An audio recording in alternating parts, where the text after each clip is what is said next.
Hey everybody, John here, obviously. And I have just read an article on Reason.com very mildly criticizing the actor Idris Elba for his comments about the Me Too movement. The comment that he says, "Me Too is only difficult if you're a man with something to hide," which he made during an interview for the Sunday Times. Now my first reaction to this was to immediately dismiss Idris Elba as a conformist Muppet moron.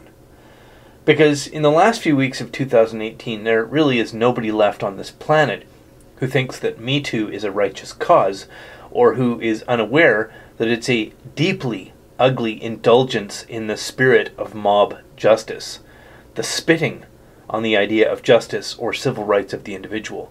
The Me Too movement is a modern version of a lynch mob.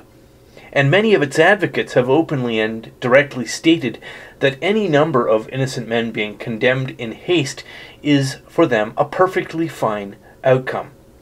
Surely, I thought, Idris Elba is not so foolish or naive that he thinks only the guilty will be swept up in a movement which starts by dispensing with evidence, due process, or the civil rights of the accused.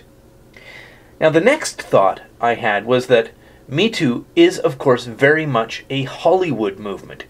It's the rich and the famous ladies, the glamorous women, the famous and the wealthy socialites of Hollywood, the well-known, who are this movement's pillars. So, being himself an actor, depending on the esteem of Hollywood's establishment to continue in his acting career, maybe Mr. Elba is saying just exactly what he needs to say to keep his position as one of the favored when it comes to getting roles in TV and movies. This does seem to me a rather craven tactic to indulge in, but I am not in Mr. Elba's shoes, and the fear of losing your preferred status is not something that I have to worry about. I don't have to like Idris Elba or watch him in any role that he might be given in future. But after reading the Reason magazine article, something else began to bother me about Idris Elba's stated position on the modern female-led vigilante movement. According to the Reason article, Mr. Elba has been approved of by people whose opinions are important enough to write about, apparently. Valerie Jarrett is a former politician, and Shonda Rhimes is a middle-aged American TV producer. They both used Twitter to praise Mr. Elba. Maybe it's because they're both women, and therefore it is on their behalf that the Me Too movement suspends due process, and so that's why their opinions are notable enough to be included in the coverage. Maybe, on the other hand, it's because these two women are black, and Idris Elba is also black. And that's why what they think of him is supposed to matter to us. Possibly there is some other reason that I'm unaware of.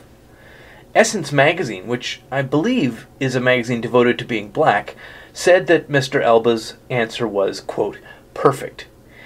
And this is what puzzles me. Not Idris Elba's possible naivety about just how ugly and regressive Me Too is, and really not the possibility that he is simply a flattering toady trying to secure his career.